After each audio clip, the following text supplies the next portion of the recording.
नवोदय दोस्तों, आजकल श्रावण मास चल रहा है।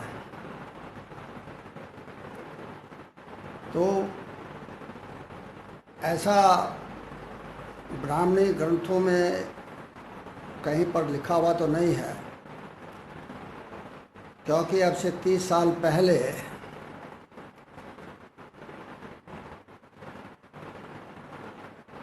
भगवान शिव को हरिद्वार से जल ले जा कर के शिवलिंग पर चढ़ाने की कोई परंपरा नहीं थी।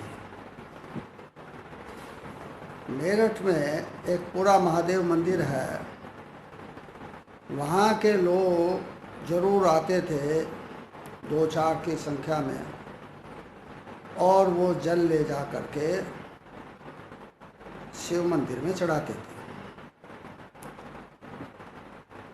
एक तो शिवलिंग का जो आकार है ये अपने आप में ही बहुत ही विभत्स और बहुत ही घिनौना है। दरअसल में आर्यों के आने से पहले भारत में मात्र सत्तात्मक व्यवस्था लागू थी, और यहाँ योनि की पूजा की जाती थी। अभी भी दक्षिण के एक मंदिर में जीवित योनि की पूजा होती है। वो इसलिए कि मातृ सत्ता को आदर देने के लिए, और जब मनुष्य इस संसार में आता है, जिस द्वार से आता है उसकी पूजा करने के लिए इन्होंने आकर के धीरे धीरे यहाँ के जितने रीति रिवाज है उनको पलटना शुरू करा। और बाद में एक इन्होंने कल्पना की शिवलिंग की, जिसमें जो बुद्ध स्तूप का जो ऊपर का भाग है उसके आकार का एक जो है उसको आकार मानते हुए इन्होंने एक स्ट्रक्चर जो है स्त्री योनि में लगाकर शिवलिंग की रचना की। आप सोच सकते हैं कि ये कितना घिनौना है, कितना विभत्स है, लेकिन हमारी देश की जनता महान है जो इन पाखंडों को मानती है, इन अंधविश्वासों को मानती है और ब्राह्मणी भ्रम जाल में फंसी हुई है। यहाँ तक कि स्त्रियों को क्योंकि पढ़ाया लिखाया नहीं जाता था, अनपढ़ गंवार रहती थी, जैसा ब्राह्मण ने कह दिया या जैसा किसी पुरुष ने कह दिया उसी को मानना उनके लिए मजबूरी थी। इसलिए अधिकतर स्त्रियां भी शिवलिंग की पूजा करती हैं। शिवलिंग में इन्होंने दूध डालकर उसका अभिषेक करने का परंपरा ब्राह्मणों ने डाली, लेकिन दूध कितना आए और जहाँ पर दूध नहीं है वहाँ पर क्या किया जाए, इसलिए दूध के बजाय फिर गंगा जल को चढ़ाने का, उसमें थोड़ा सा दूध मिला दिया जाता है, उससे रुद्राभिषेक किया जाता है। दूध जो है वो वीर्य का प्रतीक है। शिवलिंग पर एक तरह से वीर्य को चढ़ाने की परंपरा ब्राह्मणों ने डाली, जिसको हमारे लोग, चूँकि उनको भी पढ़ने लिखने नहीं दिया गया था, जितने भी जो अपने आप को हिंदू कहते हैं, सिर्फ द्विज जातियों को ही गुरुकुल में पढ़ने की इजाज़त थी, लेकिन उन द्विज जातियों में भी सिर्फ ब्राह्मण को ही धर्म ग्रंथ पढ़ने की इजाज़त थी। अन्यों को, जैसे कि क्षत्रिय हैं, उन्हें कहा जाता था कि तुम क्षत्रिय हो, तुम्हें देश की रक्षा करनी है, इसलिए युद्ध विद्या सीखो। जो बनिए हैं, जिनको उन्होंने अपने समकक्ष स्थान दिया, जो कि द्रविड़ों में से ही उनको वैश्य बनाया गया, व्यापारी वर्ग का दर्जा दिया गया, जनेऊ पहनने का अधिकार दिया गया। लेकिन उनको भी कहा गया कि क्योंकि तुम व्यापारी हो, तुम वणज करते हो, इसलिए तुम्हें वणज विद्या सीखनी चाहिए। इस प्रकार ब्राह्मणों ने हर वर्ग को धोखे में रखा, अंधेरे में रखा और अपना वर्चस्व कायम रखा। इस परंपरा को चालू करने के पीछे एक और कारण था। वो कारण ये था कि बौद्ध धर्म में आषाढ़ पूर्णिमा से लेकर के अगले 3 महीने तक एक ही जगह ठहरने की भगवान बुद्ध ने निर्देश दिया था, ठहरने का निर्देश दिया था। क्योंकि बरसात के दिनों में जो कीट पतंगे और जो छोटे छोटे जीव जंतु धरती से निकल आते हैं, तो वो पैरों से कुचल ना जाएं, उनकी हत्या ना हो, इसलिए एक ही जगह रह करके पठन पाठन और स्थानीय लोगों को धर्म दीक्षा और धर्म के बारे में बताना, उनको पढ़ाना, इसकी शुरुआत हुई। चूँकि ब्राह्मणों ने बाद में बौद्ध धर्म में ही घुसकर बौद्ध धर्म को कमज़ोर किया, उस पर लांछन लगाया और फिर पुष्यमित्र शुंग के समय में और शंकराचार्य के समय में बुद्ध विहार और बुद्ध स्तूप तोड़ करके बड़े बड़े मंदिरों पर, बड़े बड़े बुद्ध विहारों पर और स्तूपों पर कब्जा करके इन लोगों ने वहाँ पर मंदिर अपने हिसाब से बनाए, जिसमें शिवलिंग और शिव की मूर्ति भी है।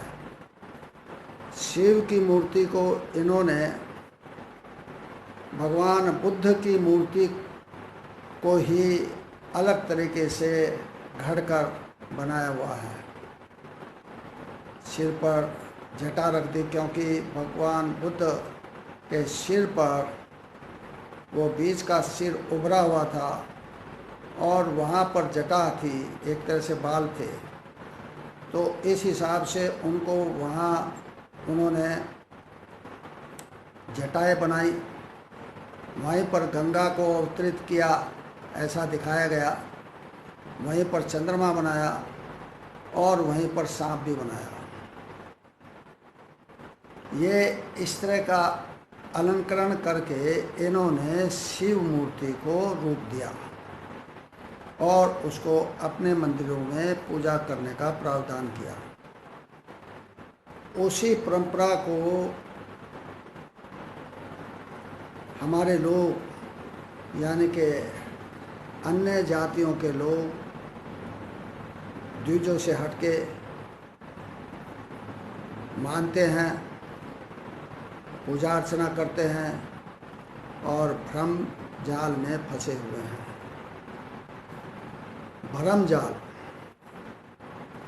जो ब्राह्मणों ने भारतवर्ष में बुना हुआ है और जिस जाल में लगभग सभी अनपढ़ भी और पढ़े लिखे भी फंसे हुए हैं, इन सब चीज़ों से किसी का कोई भला नहीं होना है।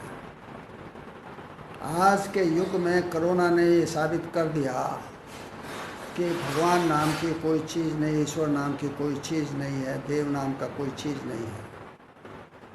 क्योंकि आज सभी देवालय बंद हैं, सभी मंदिर, सभी मस्जिद, सभी गुरुद्वारे, सभी चर्च बंद हैं। क्योंकि कोरोना की वजह से डर है कि लोग वहाँ आएंगे तो कोरोना उनके ऊपर प्रभाव डालेगा, उनको अपनी गिरफ्त में ले लेगा और कोरोना की वजह से वो बीमार होंगे और फिर उनको अकाल मृत्यु उनकी होगी। तो कोरोना ने साबित किया है कि ईश्वर नहीं है। भगवान बुद्ध ने स्वयं भी कभी अपने आप को ईश्वर नहीं माना। जब भगवान बुद्ध को पूछा गया कि आप क्या हैं, क्या आप ईश्वर हैं, तो भगवान बुद्ध ने कहा नहीं, मैं ईश्वर नहीं हूँ। तो क्या आप देवता हैं? उन्होंने कहा नहीं, मैं देवता भी नहीं। तो क्या आप गंधर्व हैं? उन्होंने कहा मैं गंधर्व भी नहीं। तो क्या आप मनुष्य हैं? तो उन्होंने कहा मैं मनुष्य भी अब नहीं हूँ। तो फिर आप क्या हैं? तो उन्होंने कहा मैं सिर्फ ज्ञान हूँ।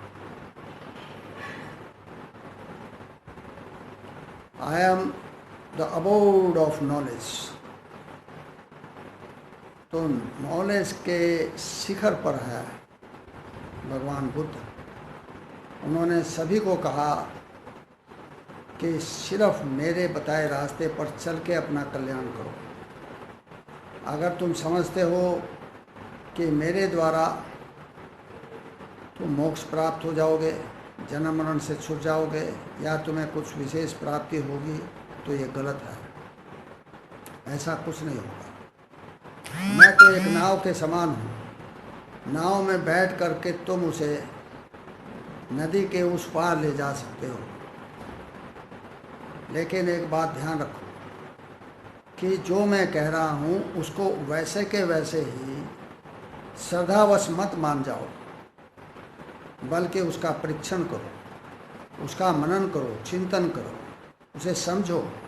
और जब तुम्हें लगे कि जो मैं कह रहा हूँ वो सभी के कल्याण के लिए है, तुम्हारे लिए, दुनिया के लिए कल्याणकारक है, तभी उस बात को मानो, वरना नहीं मानो। पूरे संसार में ऐसा शास्त्र और कोई नहीं हुआ है जिसने अपनी बात को न मानने के लिए कहा हो, जब तक कि तुम उसे समझ ना लो। तो ब्राह्मण लोगों ने सोचा कि ये तो एक अलग बात हो गया, हम इसमें बौद्ध धर्म में आ तो गए, लेकिन यहाँ तो पूजा अर्चना को ही रुकावट हो गई।